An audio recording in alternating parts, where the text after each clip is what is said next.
kuko bitabaye ibyo baraza kutwica twebwe nk'abanyagihugu. Aba bagabo ni abagome ku rwego rwo hejuru, ntibumva, nta mafaranga bagira, ibintu byose ni ugugenda batereka urugomo. Reba nk'uyu mumotari yabatwaye, ariko ndeba ukuntu bari kumukubita vuba. So tubabanira dute dabora? Tuzi uko bavuye iwabo, tuzi ko ntiduhuje imico, ntiduhuje ururimi. Kera abanyarwanda bakiraga abashyitsi, twagombye kubabanira neza. Motari amuca menshi, cyangwa se kubera atanahazi, umunyamahanga ateze moto yavuga karitsiye nabi, motari kugira ngo amubonemo amafaranga akamuzengurutsa. So rero nukuvuga ngo natwe ntago turi shyashya mu kubanira aba banyamahanga.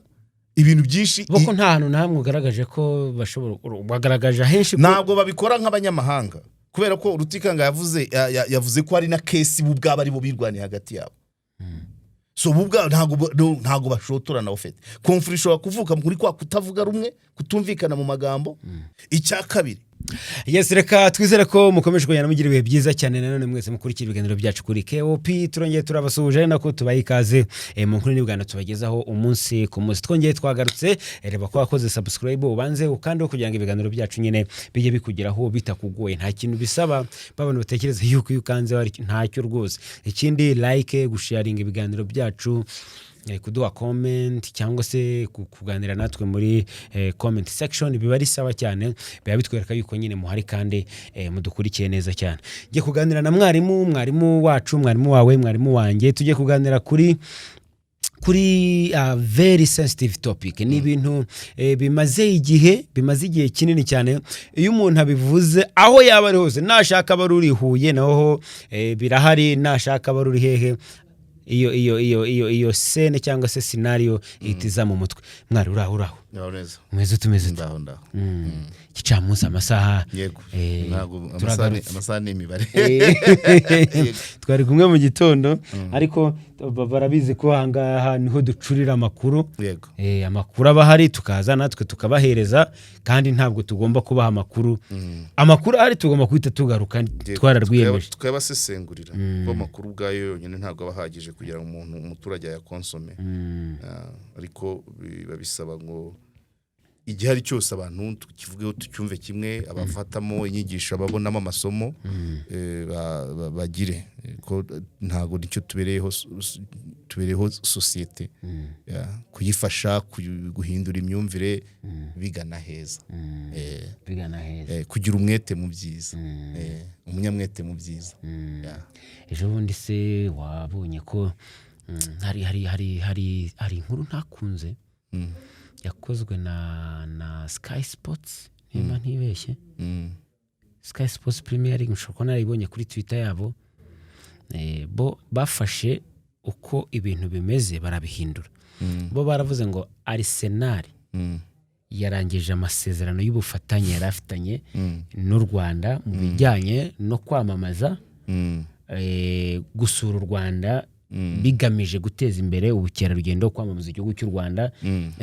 Kandi ni mu gihe two parties bahisemo ko nani bavuga ute mu mpira y'imikino, hari technical concept bakoresha, umwaka w'imikino nurangira, amasezerano y'u Rwanda ndetse na Arsenal mu bijyanye no kwamamaza cyangwa se ku branding u Rwanda azahagarara. Abandi bo siko babyise, baravuga ngo ahubwo ngo Arsenal ngo yavuze ko igiye kurangiza amasezerano. Icyo nicyo ntakunze. Ahubwo wewe wakiriye gute? Ahubwo donc bivuze iki cyo kwakira? Oya, nta apana kwakira nese mbihindura. Iki gihe cyose u Rwanda rumaze rukorana na Arsenal n'ayandi ma equipe, bivuze iki? Yego murakoze cyane. So abo bantu umwanditsi yagoretse inkuru kuko kandi abizi, kuko y'amasezerano ari hagati y'abantu babiri bemeranya no kuyasesa, ntabwo ari umuvuga ngo ndasheshe. Kandi niko byagenze, impande zombi, u Rwanda, leta y'u Rwanda na Arsenal bemeranyije ko batazavugurura amasezerano ariho narangira mu kwa gatandatu. So rero ntabwo ari ugusezera, iyo bibaye gusezera n'uwo munsi.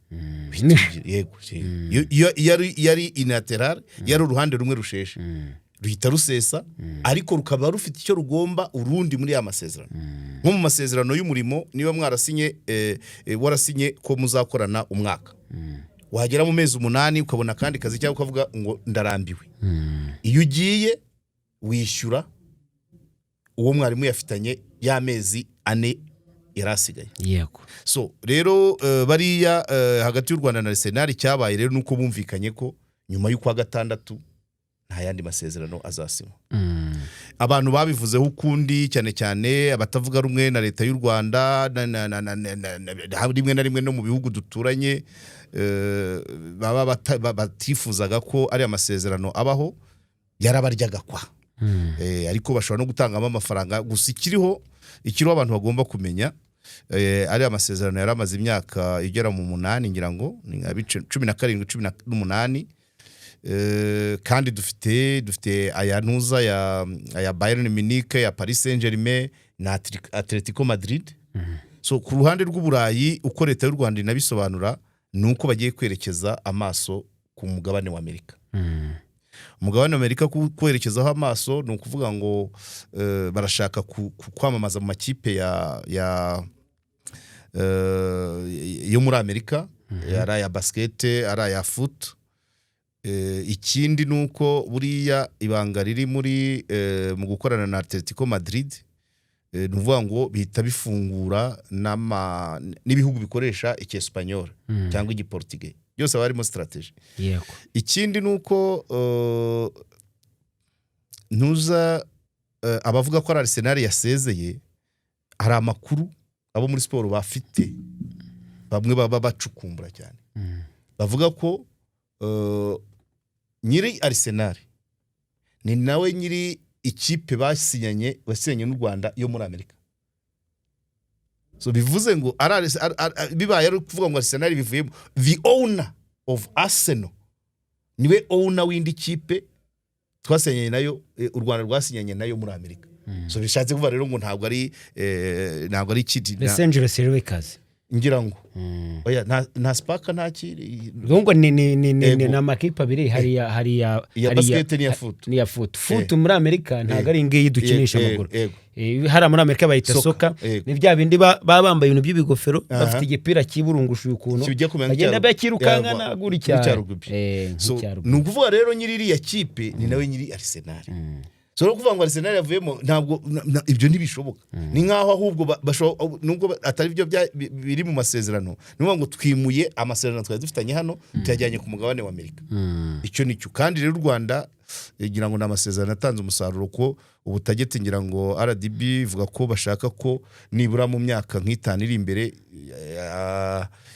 amafaranga ava mu bukerarugendo yagera kuri miliyari y'amadolari so rero ibyo ntibyakunda uguma ku makipe amwe buriya nuvuga ngo na za Bayern na za Paris Saint-Germain bizageraho uburayi buveho ahubwo bajye kuri Asia na Amerika Latine Amerika y'Amajyepfo ivyo rero na strategy ntago ubundi ntago yari amasezerano yari amasezerano avugururwa umwaka ku wundi ibyo rero ariko kuba abantu bafite uko babona ibintu nta birenze numvise abantu cyane cyane abashinzwe communication n'ubanye n'amahanga mu gihugu cy'igituranyi bo babyita ukundi itsoke ariko biri clair niyo ubundi n'umugore na divorce ubundi gatanya iyo abantu babonye gatanya ntago uvuga ngo kanaka yirukanye umugore cyangwa se kanaka yirukanye umugabo kuko habaye gatanya umwe ajyukwe n'undi ajyukwe babyemeranyijwe bashesha amasezerano ntago bivuga ngo umwe yirukanye undi ya pas de reka ngo ni igikorwa ngirana ntago ari umwe wakoze ngo ushyire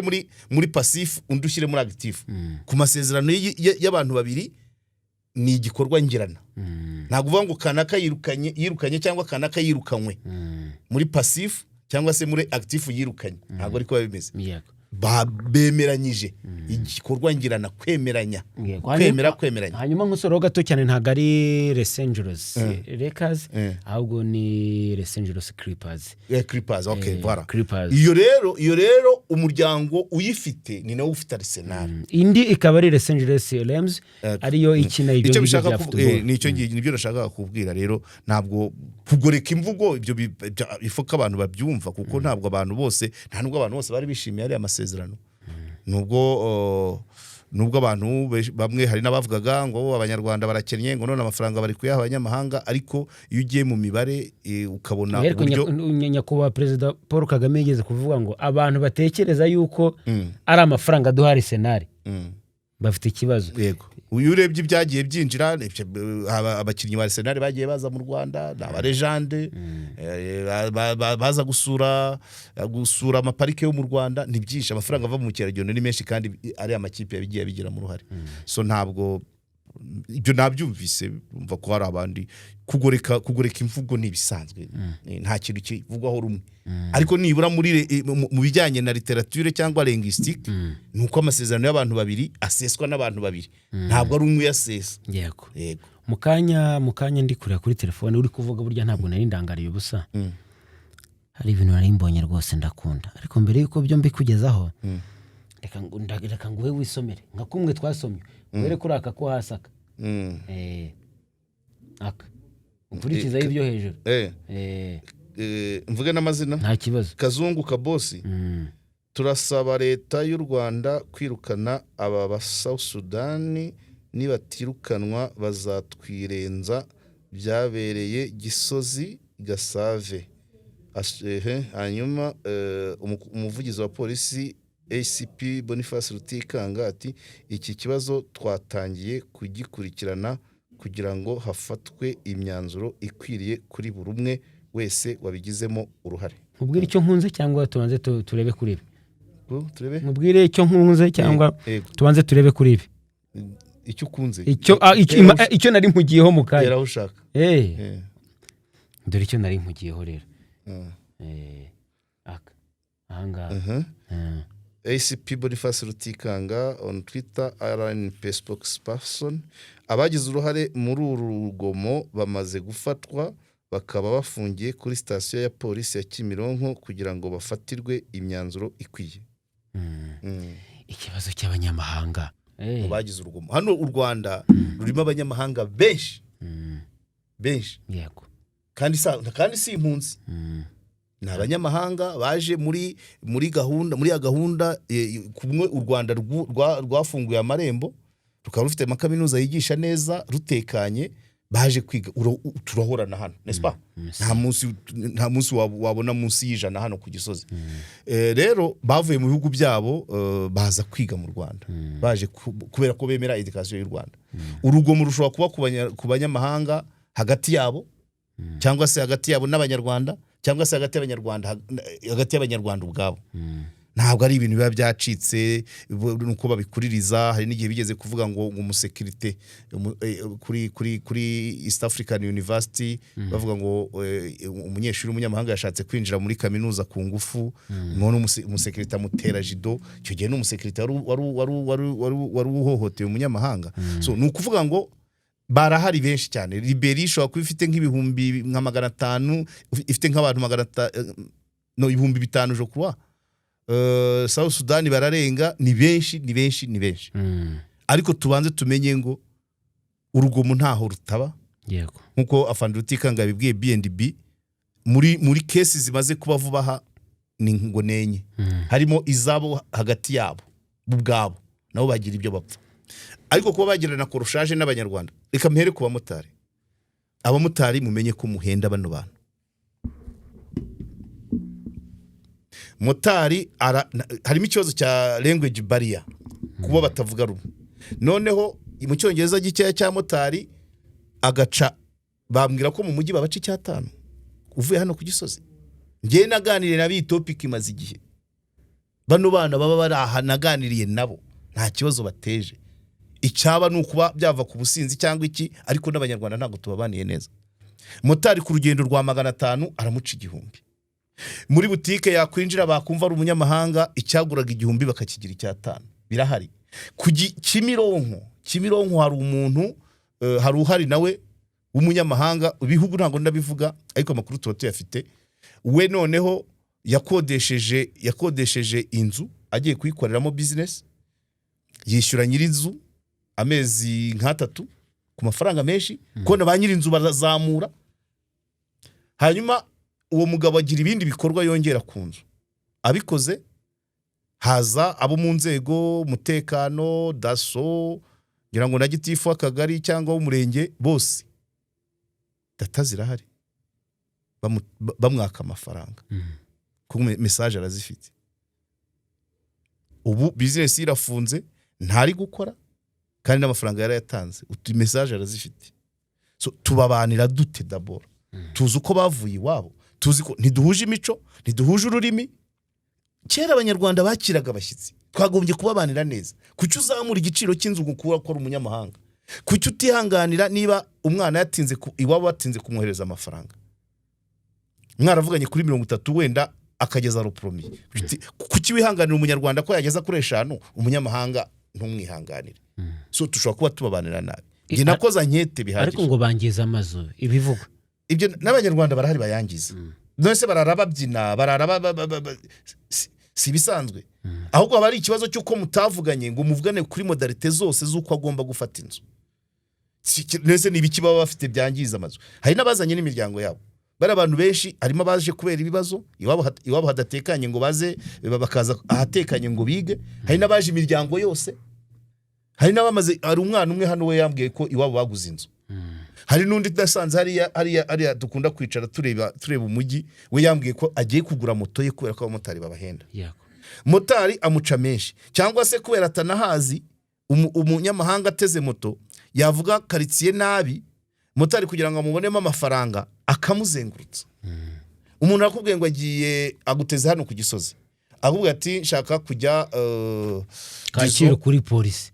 Oya Kacyiru iriya bayitaga muri Kibaza muri karagace ko kwa bakenisi.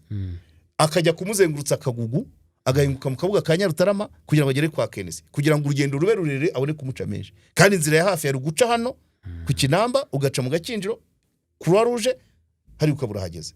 So abantu bano bantu harimo n'abanyarwanda babanira nabi. Icyo kuba batavuga ururimi rumwe no kuba badahuje imico nacyo cyaba ikibazo ariko ukamworohera. Icyo kuba barwana cyane aho bageze hose cyane cyane ngo mutubari. Notre defense baba babona wenda ko abanyarwanda bagiye kubaviraho indimwe. Izo ni reaction urumva. Iyo abantu bananiwe kuganira ubundi, iyo abantu badahuje ururimi, uzanarebe burya n'abafite ubumuga bwo kutavuga. Bagira reaction ziri pratique. So rero abantu ururimi bavuga abanyarwanda ntibarwumva. Hano hari umuntu bambwiye yitwa nde mama we ya ndabyibagiwe. Hari umuntu hano ngubana nabo neza cyane wishuti yabo ugerageza hano muri no karitsiye. Akazina ndaza kukibuka afite akazina kagasirino. Niba ari nka kamarade hari cyangwa se ndaza kubyibuka. Noneho iyo communication yapfuye hari igihe bashobora gupfa ubusa kubera ko ntibakominikana. Reaction pratique ziza ku bantu bamaze gutsindwa muri negotiation. Babyumva? Noneho buri wese akajya akaryamira amajanja. Urekuye mbere akaba ari ufatwa nk'uwatangije imirwano. Ariko ikimbirane ushobora gusanga n'uwo mumotari yarigize mu ruhare. Byamunaniye guhamagara abandi banati mwigire hino mumfashe twumvikane n'abantu bantu ariko benshi babayeho neza. Benshi abo twabashe kuganira hano benshi babayeho neza. Nta bibazo bafite nagiye mbabaza uko bajya no mu mawutika bavuga ati nta kibazo. Umwana nabwo namenye ko umwana we famille yose yaraje igura inzu bari hano donc bazavana ari uko abana bose barangije. Hari abari secondaire hari n'abari kaminuza. Ariko nigeze kujya handi hantu ubwo no kugira ngo nkivugire rimwe muri iriya midugudu muri wa mudugudu wa Busanza aho bimuri abantu bakibiraro na Kangondo. Bambwira ko nari najyanye na kamera. Bambwira ko inama ziba mu Kinyarwanda niba basemurire umudugudu akoresha inama nabo barimo ariko batumva ibyo avuga. Ntafata umwanya wo kubasemurira. Icyo gihe niyo hari ingamba zafashwe bo kuzishyira mu bikorwa bizabananira. Icya kabiri ngo abana nabo bambwiraga bavuga ngo abana bo mu mudugudu barabangiriza barabiba. Urumva rero ni ikindi kibazo. So nukuvuga rero ngo abantu bagomba kubana ahantu muri community imwe kandi ururimi bataruhuje kandi badahuje imico byanze bikunze utubazo dushobora kuba twaza. Ariko ntabwo ari ukugeneraliza nkuko afandi Rutikanga yabivuze. Yavuze ko kesi zimaze kuba nk'eshatu cyangwa enye. Hari abanya message yatanze kuri BNB yavuga ngo abantu bikuremo ko ubuyobozi bw'u Rwanda butinya guhana abanyamahanga. Barabahana pe. Nanjye ndabizi. Minister wa Justice akiri Busingi twigeze kujyana amageragere muri gereza ribu yavugirwaga na Modeste Mbabazi batubwiye ko muri gereza y'amageragere harimo nationalite 22 ibihugu 22 icyo gihe byarimo hariya umushinwa umuhinde nabo bose urabyumva so rero so kuvuga ko batinya guhana abanyamahanga ibyo sinzi aho byaturutse ariko giye nkabona natwe abanyarwanda tubifite mu ruhari kuko kumubanira niba mu rurimi mudahuza hari uburyo wakagombye kumwitwararikaho aba hano se bajya bagira simbizi hano muturanye hari ikibazo mujya mugirana cyangwa bagirana n'abandi bantu so kamere mbi iba mu moko yose iba mu bihugu byose sibyo kuvoma hafi biba mu moko yose biba mu bihugu byose nase bataraza mu Rwanda nta mirwano yabaga mu tubari bataraza mu Rwanda se nta motari warwanaga n'umugenzi cyamwaje murareka tureke kugeneraliza erezoma ou malheureusement nuko byinshi byo tuba tuvuga batabyumva bakabaye donc hari donc navuga se ngwiki hari ingamba ziba ziri ankuru mu gihugu ntibazumve sibyo nta makuru bafite rimwe na rimwe hari abantu babeshya kuko ibitangazamakuru byo mu Rwanda byinshi nta na kimwe gitangaza mu ndimi zabo bantu uri kubyumva nta na kimwe usibye The New Times nta radio nimwe igira ikiganiro cy'igifaransa cyangwa icyongereza cyangwa icy'igiswahili ni abantu basa naho bafungiranye mu kabox nuvuga ngo bakommunicatinga nabo bari kumwe nta mashuri yo kwigisha ikinyarwanda aba banyamahanga ubwo abarengiste twakabaye dufatamo akazi sibyo ukagenda ukabwira kaminuza mufite abanyeshuri bangahe noneho b'abanyamahanga mu masaha mwampaye iminota 60 aba bantu nkabigisha ikinyarwanda kibanze noneho nabya biganiro handi umujinya uzamukira nibura yabanje kumva ikiri kuvugwa so rero nukuvuga ngo natwe ntago turi shyashya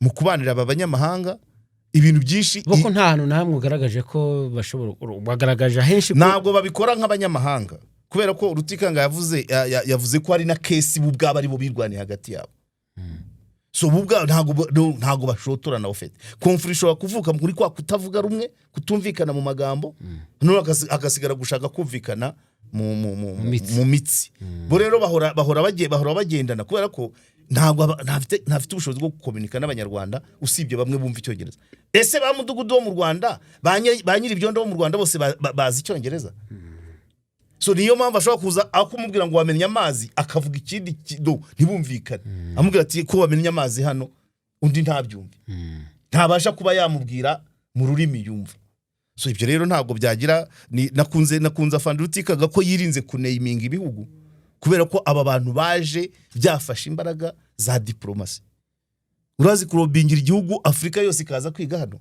uzukuno nta gihugu kidafite nibura abantu 100 hano abanyamahanga iyo ugiye muri RPDiriya ya ntuza ya Inyanza abanyecadi aba Cameroon aba Centrafrique so rero hano nuko benshi impamvu hakandi kantu katari keza hakandi kantu abo bari gutwerera urugomo nubwo atari bo kira gihugu sicyo ahubwo abanyarwanda benshi ko bari abantu bo muri kira gihugu basukwabo urabyumva ko bafite uruhu ruteye ukwarwo barageneraliza umunyamahanga usa nanjye ntago bamenya niba ari umunyamahanga niyo mpamvu nkubwira ngo wo muri Liberia cyangwa muri Centrafrica ntawe umuvuga ko icyo yakora usibye kumva avuga turi kugendana mu muhanda ntawe ubasha kudutandukanya ariko bari abana ba hano haruguru ya Jinja haruguru ya Uganda bo basukwabo urabyumva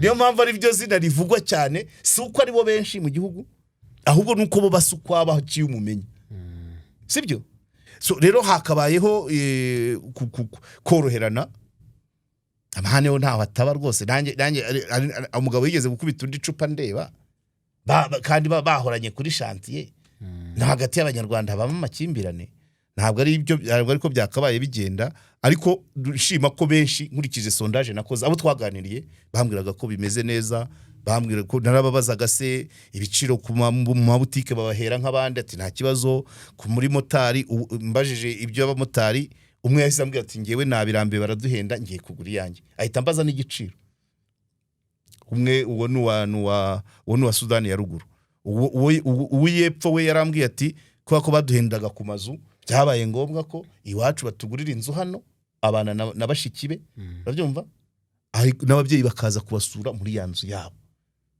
Ibyo byose rero ntago baje kuduhombya by the way, ntago ari igihombo kuri twebwe, ahubwo tugerageze abantu inzego zihari zitanga ubutumwa buryo tugomba kubabanira, kuko abantu iyo nta communication ni ishyano, ibintu byose birashoboka. Umuntu mutavuganye ntacyo utakora, nta degitaba as long as there is no communication, ko bimeze. Ibyo rero ni bisanzwe, ahubwo abantu abanyarwanda nibazamura imyumvire, bumve kubana n'abanyamahanga uko bigenda, urabyumva. Ariko n'abana beza, harimo abana beza, ntago ariko bose ari babi, ntago ariko bose bazana umujinya, ariko umujinya uzamuka wenda kuba ari cyo mutumvikanye. Nibyo ngibyo rero reka dusoreza ahangaha. Yes, Premium Construction Group. Yes, aba engineer b'abahanga bakiri batoya, abanyarwanda bavanze n'abanyamahanga, n'abafatanyabikorwa ba KOP, abafatanyabikorwa tuzamarana igihe kirenga umwaka, bakora imirimo ijyanye no kubaka ibikorwa remezo, imihanda, ibiraro, amazu, bagakora plani, bakubaka, byaba ngombwa bakakumanagingira igikorwa remezo cyawe. Bakorera iremera munsi ya REB, uturutse control technique imbere y'umunara muremure, cyangwa se mwabahamagara kuri 0784 42 57 cyangwa se 085 59 80 46. Bafite n'ishami rya Rusizi rishobora gufasha abanyamasheke, Rusizi na Karongi cyangwa Bukavu. Tuzafatikanya, tuzajya tubasura kuri tele, tugiye gupanga uko tuzabasura mu bikorwa bakora, ariko tuzajya tunabatumira baze batwungure ubwenge muri domaine ya construction. So mwakoze cyane rero KOP, umuryango w'ibihumbi 58 turakundana, niko navuga. Asante sana.